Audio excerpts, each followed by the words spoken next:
ഇല്ല ബോണി, ഞാൻ പറഞ്ഞ കാര്യങ്ങളൊക്കെ ഭയങ്കര ഇമ്പോർട്ടൻ്റ് ആണ്.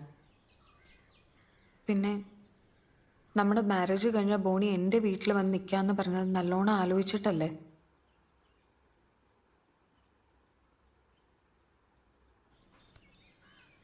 സ്റ്റെഫി, നമ്മളെവിടെ താമസിക്കുന്നു അതല്ലേ നമ്മുടെ വീട്. എൻ്റെ വീട് നിന്റെ വീട് എന്നൊക്കെ ഉണ്ടോ? ഇനിയിപ്പോൾ നമ്മളെങ്ങാനും പുറത്ത് പോയി സെറ്റിൽ ആവുകയാണെങ്കിൽ സ്റ്റെഫി എൻ്റെ കൂടെ വന്നല്ലേ പറ്റൂ.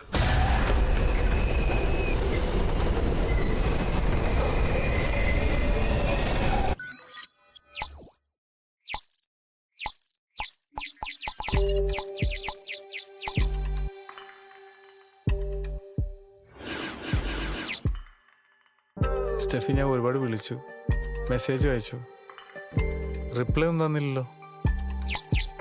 അറ്റ്ലീസ്റ്റ് റിപ്ലൈ ഒന്നും. സ്റ്റെഫി, കാര്യം എന്താണെന്ന് വെച്ചാൽ പറ. ഞാൻ കുറച്ച് ദിവസമായിട്ട് മെസ്സേജ് ഒക്കെ അയക്കുന്നുണ്ട്, നീ റിപ്ലൈ ഒന്നും ചെയ്യുന്നില്ല.